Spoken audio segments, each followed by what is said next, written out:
UPCI General Superintendent Dr. David K. Bernard is widely recognized as one of the most influential scholars and leaders in the Apostolic Pentecostal movement. In this episode of Apostolic Life in the 21st Century, Dr. Bernard looks back at the individuals who profoundly influenced his life and shares how they helped shape his leadership and ministry. Welcome to Apostolic Life in the 21st Century, a podcast dedicated to helping modern-day believers live out the teachings of the first century church. This podcast is part of the teaching ministry of Dr. David K. Bernard. Dr. Bernard has dedicated his life to studying the Bible and helping believers apply its message to their daily lives. Thank you for joining us for this episode. This week's episode is a little different than maybe some of our previous episodes. Now, most people are pretty familiar with your bio. You're obviously a very influential leader in the Apostolic Pentecostal movement. You and Sister Bernard started a network of churches in Austin, Texas. You've taught and preached all over the world. You're the General Superintendent of the United Pentecostal Church. And I think maybe the most significant contribution that you have made is all the books that you've written, which are going to continue to influence people long after even your life is over. So even in this podcast, you're influencing people. But the question I wanted to ask today is, you'd probably be the first to acknowledge that you didn't accomplish all this by yourself. Who have been the primary influences in your life? Who is it that helped shape you into the person, the leader that you are today? Certainly, there have been key people that shaped my life. And I would have to say, first and foremost, my father and mother. They were highly influential in my life. When I was 8 years old, our family went as the pioneer United Pentecostal missionaries to the country of Korea. At that time, Korea was a very poor country. Most people lived in abject poverty. I was very thankful to be an American citizen with all the benefits and to have a middle-class life even in a poor country. But more than that, spiritually, my parents were apostolic, Pentecostal. They loved God. They were committed to God. They loved people.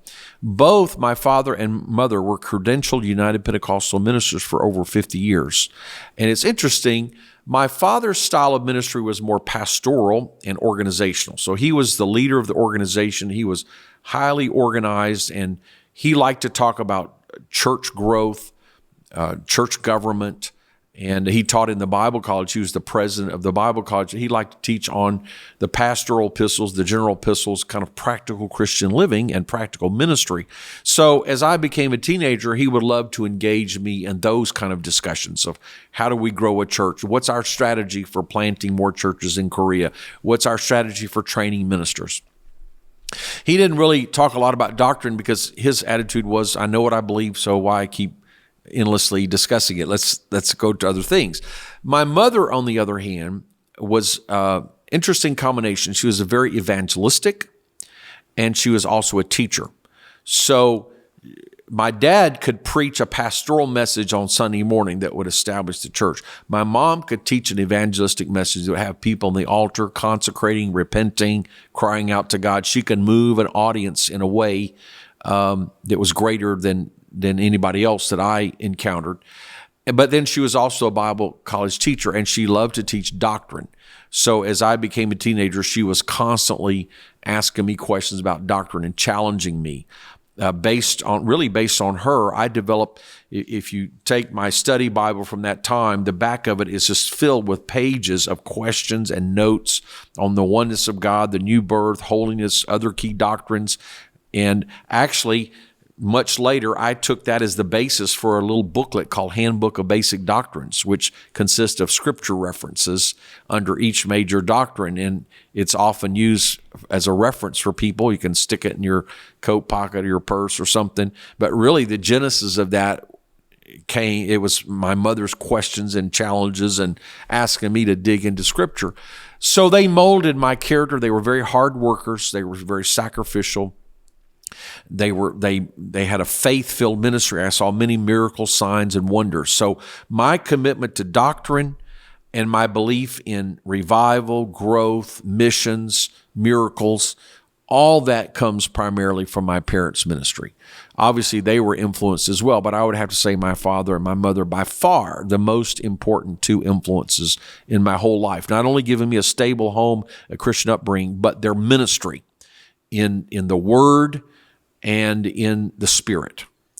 So having said that, And not to interrupt you, I guess I am interrupting you, but they were the ones that initially inspired you to start writing, correct? yes, in fact, the very first book I wrote is In Search of Holiness. At that time, this was 1980 when we had this discussion. I was in law school. I was 23 years old. I wasn't planning to be a preacher, didn't feel a call to preach, although I was very involved in the church, including some speaking and teaching. But there was no book on oneness, on holiness in the entire apostolic movement. And so there's a great gap, and especially as the charismatic movement was rising, as culture is becoming secular, our basic teachings of holiness were coming under attack increasingly, and we had no resource. So my mother taught on holiness in the Bible college in Korea, so she had a set of notes, but they were not in a narrative form at all. So my dad asked if I would take her notes and write a book. So that's what I did, and there were some gaps, so I inserted a lot of material, and then I took the materials there and turned it from just an outline into full text. And so that was In Search of Holiness. Prior to that, had you ever given any thought to writing as a minister? Not really, not as a ministry. Now, I'd written some. I'd taken literature courses in high school and college, which forced me to write. So I did have skills, and I would have to give credit to key teachers who helped me develop critical thinking, writing, speaking, all that. I was greatly benefited in my high school, Seoul Foreign School, and in my college, Rice University, and then later University of Texas Law School. I did get a lot of skills from that study and those professors, but I never really thought about theological writing until my dad asked me to do this. And we actually submitted the book to the Pentecostal Publishing House at that time, and they turned it down because they thought we didn't have anything on holiness, but they thought it might be too controversial because people had different beliefs. So we self-published it. And my parents came back on furlough. They were traveling across the U.S. and Canada, and so they took boxes of books wherever they went, and they sold them. And I made contacts with Bible colleges, bookstores. So we ended up selling, I think, the 2 printings out in a few months. So by the 3rd printing, the publishing house said, okay, we'll take it. And so that was my first book. And so, yes, it was my dad and my mom. My dad made the direct request.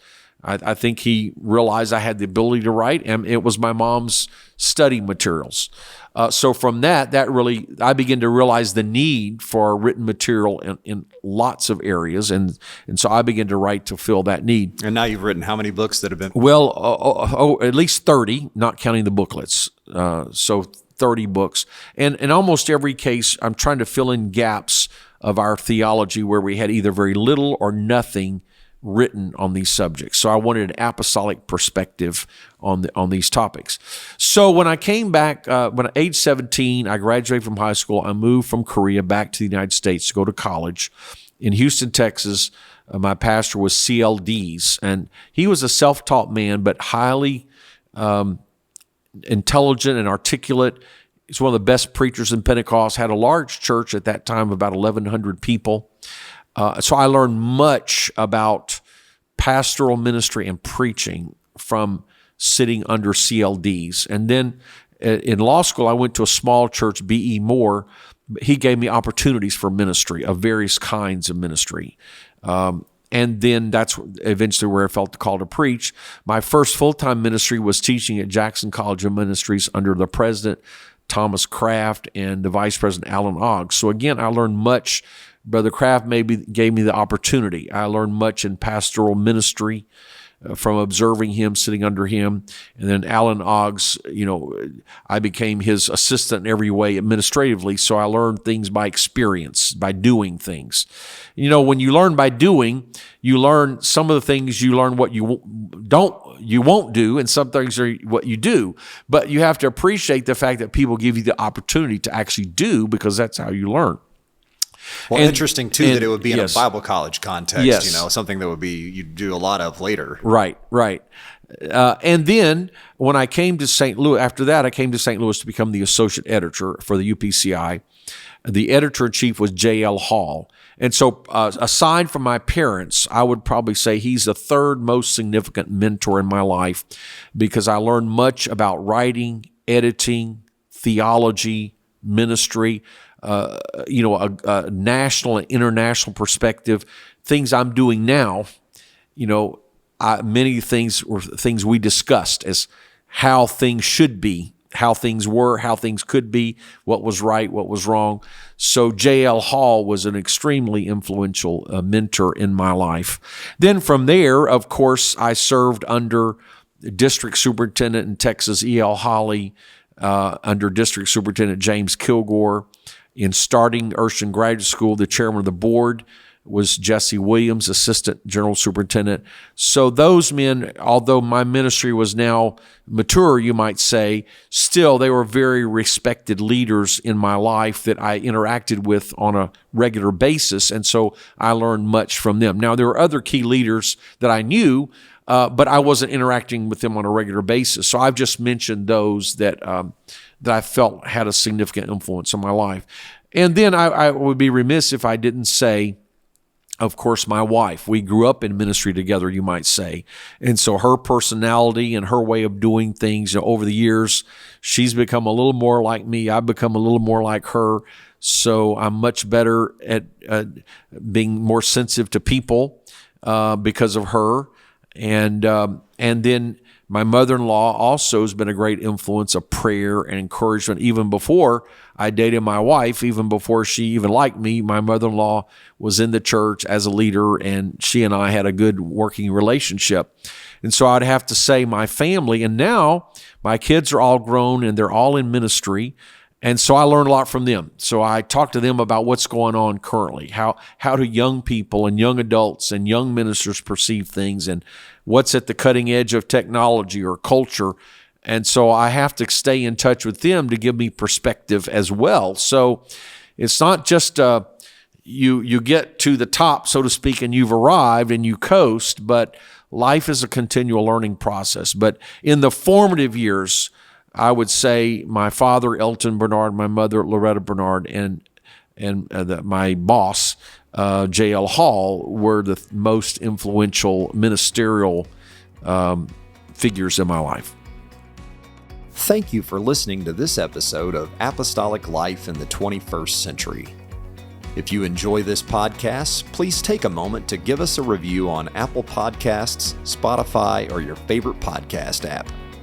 We also appreciate it when you share Apostolic Life in the 21st Century with a friend or family member. And make plans to join us again next time as we look at how the Bible applies to everyday life.